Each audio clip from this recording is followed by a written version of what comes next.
Doktorandus Haji Irgan Khairul Mahfiz, MSI, kelahiran Batubara, Sumatera Utara, tanggal 24 September tahun 1963, adalah anggota DPR RI selama 2 periode yakni tahun 2009 sampai tahun 2014, dan periode tahun 2014 sampai tahun 2019 dari Partai Persatuan Pembangunan P3.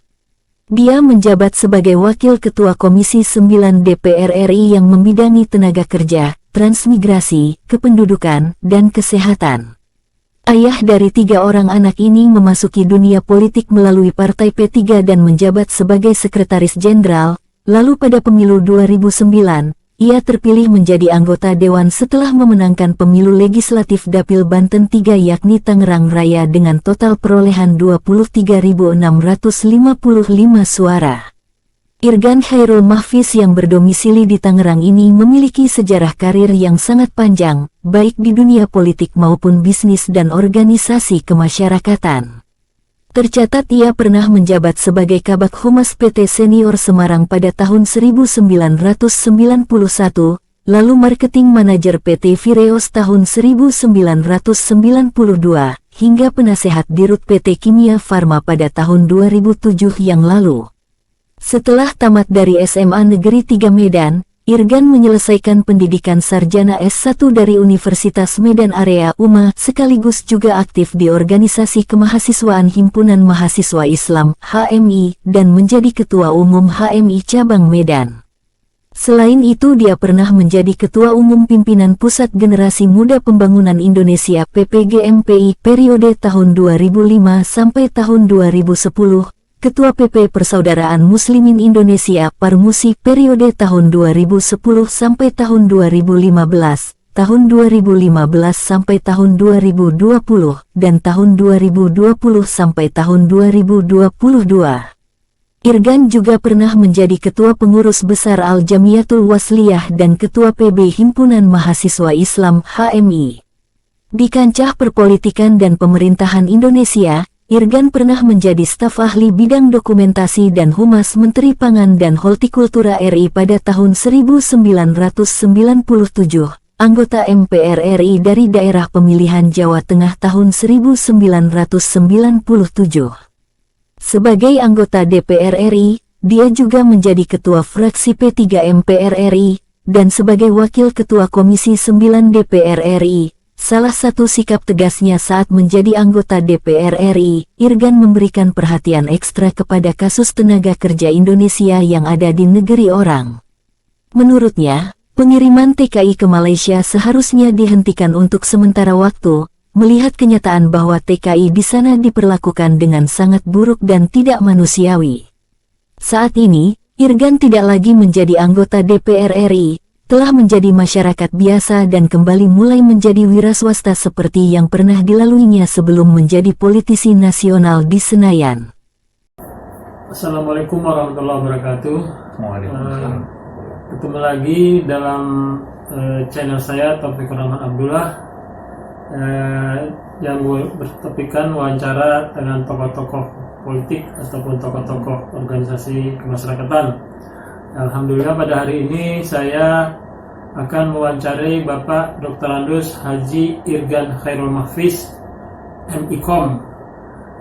Beliau adalah anggota DPR RI tahun 2014 dan 2019 yang lalu.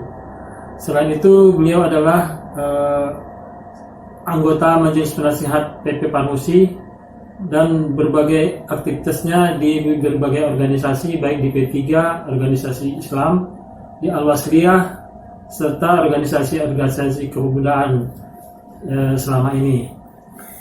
Baiklah, Assalamualaikum warahmatullahi wabarakatuh. Waalaikumsalam. Bapak Irgan, apa alasan Bapak berpolitik sebagai jalan kehidupan Bapak selama ini? Ya, makasih Pak Haji Taufik yang hari ini sudah bersilaturahmi ke tempat saya untuk bicara di podcastnya atau di YouTube-nya Pak Haji Taufik. Ya. Semoga program ini bisa berjalan dengan lancar dan mendapatkan viewers yang maksimal tentunya ke depan. Nah, saya ketika dipertanyakan apa alasan memilih P3 sebuah jalan perjuangan dalam politik, ini berangkat dari kondisi ketika awal-awal dulu berpartai. Ya. Dulu zamannya saya berpartai itu kan hanya ada 3 partai, Golkar, P3, dan PDI. Dan ketika itu ya orang beranggapan ya, bahwa Golkar itu sangat dominan, dan ketika zaman partai itu Golkar itu yang benar-benar ya bersikap sangat tidak demokratis. Bahkan pemilu ke pemilu itu skenario untuk memenangkan itu sudah terancang dengan baik. Sehingga P3 dan PDI ya merasakan marginalisasi, peminggiran partai politik. Ya, tidak ada ruang bagi P3, bagi PDI, ya, kedua partai di luar Golkar yang mampu untuk eksis, ya, untuk menyampaikan sikap-sikap politiknya. Betul-betul sangat diskriminatif dan itu berlangsung secara konsisten. Seluruh perangkat negara itu digunakan untuk memenangkan Golkar. Nah, ketika mau pemilu, yang pihak pemerintah, katakanlah Orde Baru itu sudah mencanangkan berapa persentase yang akan dimenangkan oleh Golkar, dan itu terbukti nyata. Sehingga P3 dan PDI tidak punya ruang untuk memaksimalkan suaranya, walaupun di beberapa tempat mendapatkan kemenangan. Nah, ini posisi yang terzolimi inilah yang saya merasakan betul, ya sebagai anak muda ya sangat emosional. Kenapa nih P3 sebagai partai politik tidak mendapatkan ruang yang cukup untuk bisa menyalurkan aspirasi politiknya. Nah, di samping Golkar yang terkesan nasionalis, ya kemudian juga ruang ekspresi umat Islam tidak begitu maksimal dijalankan, yang ada hanya di P3. Dan di situlah saya merasakan bahwa saya itu ya nyambungnya secara ideologi saya ke P3, bukan ke Golkar, dan karena kelakuan Golkar seperti itu, dan juga tidak ke PDI waktu itu. Nah, jadi lebih dekat, ya lebih ideologis, lebih bisa mengekspresikan sikap-sikap politik saya di P3. Itu ya kondisinya memang seperti itu. Ya, rasanya untuk melawan itu ya hanya ada di P3. Melawan kediktatoran, melawan otoritarian, melawan diskriminasi, peminggiran hak-hak umat Islam itu ya di P3. Apalagi logonya itu logo Ka'bah yang betul-betul ya, kalau Golkar kan beringin nih kerbau misalnya, nah kita Ka'bah. Nah, itu benar-benar waktu itu ya P3 itu adalah partai politik Islam. Apalagi P3 adalah tempat berhimpunnya partai-partai politik Islam sebelumnya. Ya, ada Syarikat Islam, Nahdlatul Ulama, ya Parmusi, dan juga Persatuan Tarbiyah, Partai Tarbiyah Islamiyah. Nah, itu berhimpun di situ. Jadi saya merasa sebagai anak muda yang concern dengan persoalan keislaman, ya memang tempatnya di P3. Jadi ada semangat untuk melakukan perlawanannya ya di P3. Itulah kenapa saya cenderung memilih P3. Di samping lagi saya melihat secara langsung ya, kebetulan orang tua saya pegawai negeri sipil yang itu diwajibkan untuk ikut Golkar. Terkesan sekali bahwa sudah diarahkan betul untuk bisa untuk semua keluarga ikut memilih Golkar. Nah, di situ saya merasakan ada ketidakadilan, ada perlakuan yang sangat otoriter untuk memasung kita pada satu partai. Walaupun Golkar waktu itu tidak mau disebut partai ya, dia hanya golongan karya saja. Padahal sesungguhnya perilakunya adalah perilaku partai politik. Nah, semangat itulah yang membawa saya memilih P3 sebagai sebuah wadah perjuangan untuk mengartikulasikan kepentingan umat Islam. Semangat untuk melawan rezim, semangat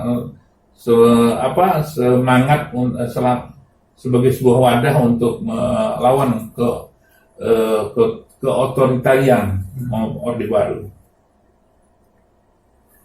Kalau posisi P3 sekarang ini bagaimana Bapak melihatnya dengan di antara partai-partai politik lain? Nah, sekarang setelah pasca reformasi kan partai politik kan banyak sekarang ini yang berdiri begitu mudahnya, ya, sehingga ya pilihan-pilihan politik banyak sekali yang mengatasnamakan sebagai partai politik Islam juga banyak, sehingga cairlah semangat ideologis itu udah tidak mengumpul seperti dulu lagi. Kalau dulu kan kalau yang kekaryaan di Golkar, yang merasa nasionalis apa ya cenderung ke katakanlah ke kiri sekuler, ke PDI, yang ke kutub kanan itu P3. Nah sekarang nih sejak reformasi ya cair semua udah banyak sekali berjamur. Maka kalau saya lihat sudah tidak ideologis lagi, ditambah lagi kondisi politik sekarang ini yang cenderung lebih pragmatis, orang sederhana aja. Hari ini tidak seperti dulu lagi begitu gampang atau mudah untuk berganti partai, ya. Pagi misalnya partai A, besoknya sudah partai B, besoknya lagi sudah partai C.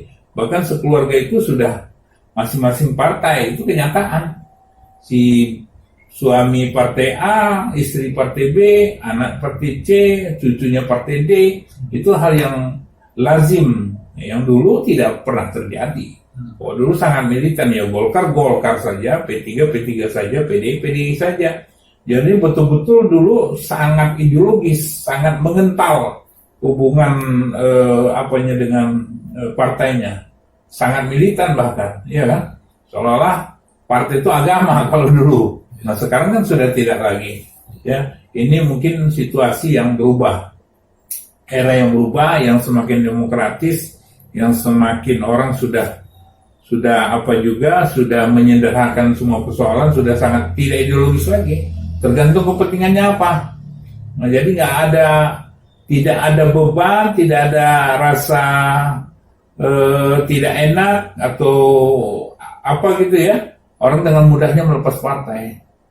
Sudah tidak sungkan lagi, sudah tidak ada rasa malu lagi. Kalau dulu kan malu tuh dari Golkar, dari P3 pindah ke Golkar misalnya, atau itu ada terasa rasa tidak enak, terganggu psikologinya. Kalau sekarang kan sudah nggak ada masalah. Yang saya bilang tidak hanya masyarakat yang berbeda, sekeluarga juga bisa punya pilihan-pilihan politik yang berbeda. Ya, jadi ini ya, hal yang saya kira jauh berbeda lah dengan sebelum era reformasi. Ini sangat-sangat makin kemarin sudah semakin fleksibel, sudah semakin pragmatis lah. Orang sudah tidak seperti dulu lagi, yang sangat militan, yang sangat loyal, yang sangat kuat terhadap terhadap partainya. Sekarang sudah tidak begitu lagi. Terus sebagai tokoh yang pernah menjadi ketua umum pimpinan pusat Generasi Pemuda Pembangunan Indonesia GPI, bagaimana pandangan Bapak tentang peran pemuda di P3 saat ini? Ya, kalau GMPI dulu kan memang didirikan sebagai sayap partai, sayap pemuda di partai P3. Gunanya adalah menampung anak-anak muda yang concern selain bicara politik juga kewirausahaan. Jadi P3 itu ada Gerakan Pemuda Ka'bah, ada Angkatan Muda Ka'bah, dan ada GMPI. GMPI ini sayap partai yang cenderung untuk bagaimana meningkatkan kemampuan para kader partai dengan visi kewirausahaan yang kuat. Gunanya apa?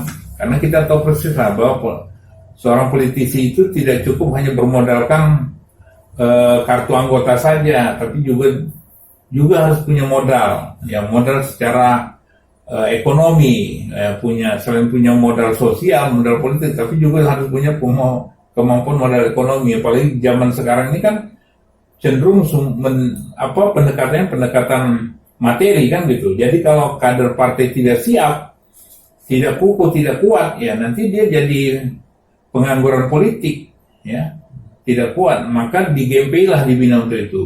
Nah, upaya-upaya ke arah sana kita lakukan sejak awal sampai 2009. Tapi sayangnya 2009 sampai 2019 itu kan vakum tuh, tidak begitu banyak aktivitas. Baru sekarang bangkit lagi ya sejak dipimpin oleh saudara Ahmad Baidowi. Ya, ini berlanjutlah berkesinambungan apa yang menjadi cita-cita para pendiri GMPI. Ya. Itu saya kira yang berkaitan dengan GMPI sebagai sebuah sayap pemuda partai yang ada di P3.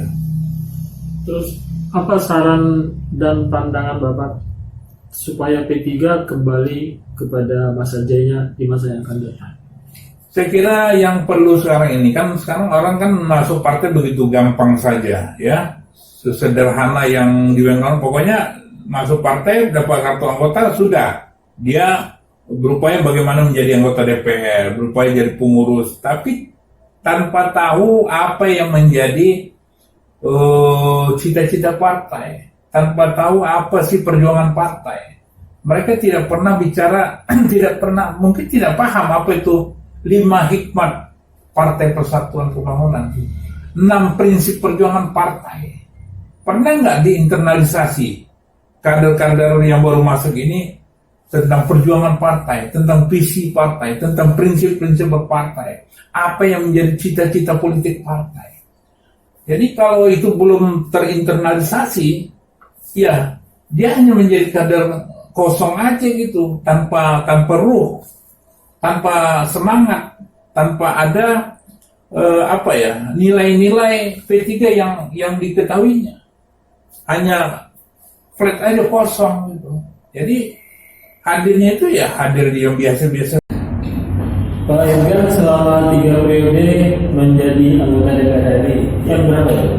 Tahun 97 sampai 99, 2009, 2015, 2014, 2019. Jadi saya ada interval 2000 sampai 2009 dipercaya menjadi staf khusus Menteri Sosial.